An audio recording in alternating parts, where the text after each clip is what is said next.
Welcome to Meganan TV burning topic. ఆగ్నేసియాలో Thailand, Cambodia మధ్య సరిహద్దు వివాదం ఒక కీలకమైన శాంతి ఒప్పందంతో ముగిసింది. ఈ చర్చలలో మలేషియా కీలక మధ్యవర్తిగా వ్యవహరించింది.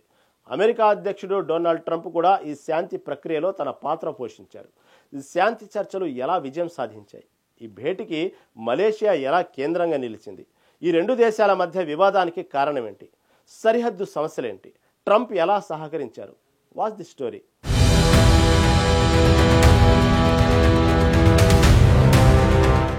థాయిలాండ్, కంబోడియా మధ్య సరిహద్దు వివాదాన్ని పరిష్కరించే శాంతి చర్చలు విజయవంతంగా ముగిశాయి. మలేషియా ఆధ్వర్యంలో జరిగిన ఆసియాన్ విదేశాంగ మంత్రుల సమావేశంలో ఈ రెండు దేశాలు కాల్పుల విరమణకు ఒప్పుకున్నాయి. ఈ చర్చల ఫలితంగా రెండు దేశాల మధ్య ఘర్షణలు నిలిచిపోయాయి. వేలాది మంది నిరాశ్రయులైన ప్రజలకు ఊరట కలిగించాయి. ఈ ఒప్పందం ప్రకారం రెండు దేశాల సరిహద్దులో శాంతిని నిలబెట్టడానికి, సైనిక కదలికలను తగ్గించడానికి అంగీకరించాయి. ఈ శాంతి చర్చలు ఆగ్నేయాసియా ప్రాంతంలో స్థిరత్వాన్ని పునరుద్ధరించడంలో కీలక పాత్ర పోషించాయి.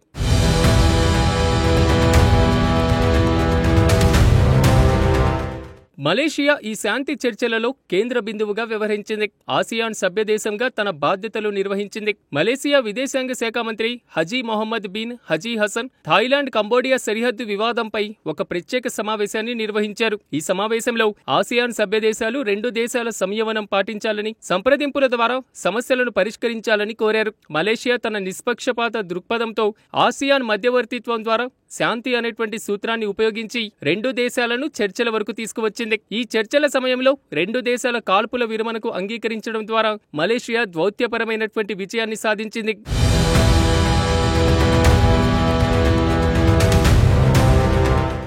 థాయిలాండ్, కంబోడియా మధ్య సరిహద్దు వివాదం చారిత్రాత్మకంగా, సాంస్కృతికంగా ముడిపడి ఉంది. ముఖ్యంగా ప్రే విహేర్ ఆలయం చుట్టూ ఉన్న 4.6 అడుగుల చదరపు మీటర్ల భూభాగం ఈ వివాదానికి కేంద్రం. ఈ ఆలయం 11వ శతాబ్దంలో ఖేర్మ్ సామ్రాజ్య హయాంలో నిర్మించారు. 1962లో అంతర్జాతీయ న్యాయస్థానం ఈ ఆలయం కంబోడియాలో ఉందని తీర్పు ఇచ్చింది. అయినప్పటికీ ఆలయం చుట్టూ ఉన్నటువంటి భూమి గురించి రెండు దేశాల మధ్య సరిహద్దు గీతలపై ఏకాభిప్రాయం లేదు. 2008లో ఈ ఆలయం యునెస్కో విశ్వ వారసత్వ స్థలంగా గుర్తింపు పొందడంతో వివాదం మరింత తీవ్రతరమైంది. థాయిలాండ్ దీనిని వ్యతిరేకించింది. ఇటీవలే జరిగిన కొన్ని ఘటనలు ఈ వివాద యుద్ధం వరకు వెళ్లేలా చేసింది. దీనివల్ల వేలాది మంది నిరాశ్రయులయ్యారు.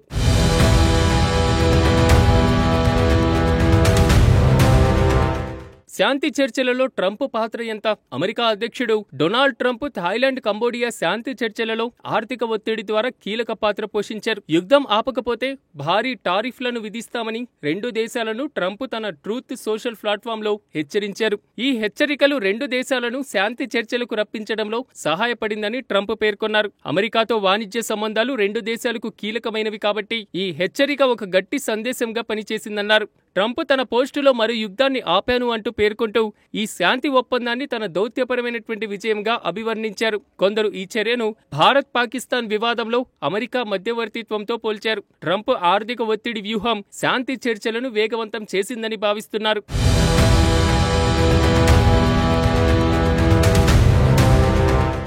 థాయిలాండ్, కంబోడియా శాంతి ఒప్పందం ఆగ్నేయాసియా ప్రాంతంలో స్థిరత్వాన్ని పునరుద్ధరించడంలో ఒక మైలురాయిగా భావించవచ్చు. ఈ ఒప్పందం వల్ల వేలాది మంది నిరాశ్రయులైన ప్రజలకు ఊరట కలిగింది. సరిహద్దు ప్రాంతంలో శాంతి నెలకొనే అవకాశం ఏర్పడింది. మలేషియా మధ్యవర్తిత్వం ఆసియాన్ ఐక్యతను, దౌత్యపరమైనటువంటి సామర్థ్యాన్ని హైలైట్ చేసింది. అదే సమయంలో ట్రంప్ ఆర్థిక ఒత్తిడి వ్యూహం అంతర్జాతీయ సంబంధాలలో అమెరికా ప్రభావాన్ని చాటి చెప్పింది. అయినప్పటికీ ఈ శాంతి ఒప్పందం దీర్ఘకాలికంగా స్థిరంగా ఉండాలంటే రెండు దేశాల సరిహద్దు గీత పై స్పష్టమైన ఒప్పందానికి రావాల్సి ఉంటుంది. భవిష్యత్తులో ఆసియాన్, ఐక్యరాజ్య సమితి వంటి సంస్థలు ఈ వివాదాన్ని పూర్తిగా పరిష్కరించడానికి సహకరించవచ్చని నిపుణులు అంచనా వేస్తున్నారు. ఈ ఒప్పందం ఆగ్నేయాసియా ప్రాంతంలో శాంతి, సహకారానికి ఒక కొత్త ఆరంభంగా భావిస్తున్నారు.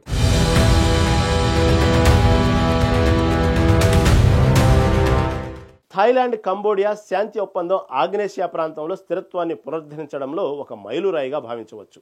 ఈ ఒప్పందం వల్ల వేలాది మంది నిరాశ్రయులైన ప్రజలకు ఊరట కలిగింది. సరిహద్దు ప్రాంతంలో శాంతి నెలకొనే అవకాశం ఏర్పడింది. మలేషియా మధ్యవర్తిత్వం ఆసియాన్ ఐక్యతను, దౌత్యపరమైన సామర్థ్యాన్ని హైలైట్ చేసింది. అదే సమయంలో ట్రంప్ ఆర్థిక ఒత్తిడి వ్యూహం అంతర్జాతీయ సంబంధాలలో అమెరికా ప్రభావాన్ని చాటింది. అయినప్పటికీ ఈ శాంతి ఒప్పందం దీర్ఘకాలికంగా స్థిరంగా ఉండాలంటే రెండు దేశాల సరిహద్దు గీతలపై స్పష్టమైన ఒప్పందానికి రావాల్సి ఉంటుంది. భవిష్యత్తులో ఆసియాన్, ఐక్యరాష్ట్ర సమితి వంటి సంస్థలు ఈ వివాదాన్ని పూర్తిగా పరిష్కరించడానికి సహకరించవచ్చని నిపుణులు అంచనా వేస్తున్నారు.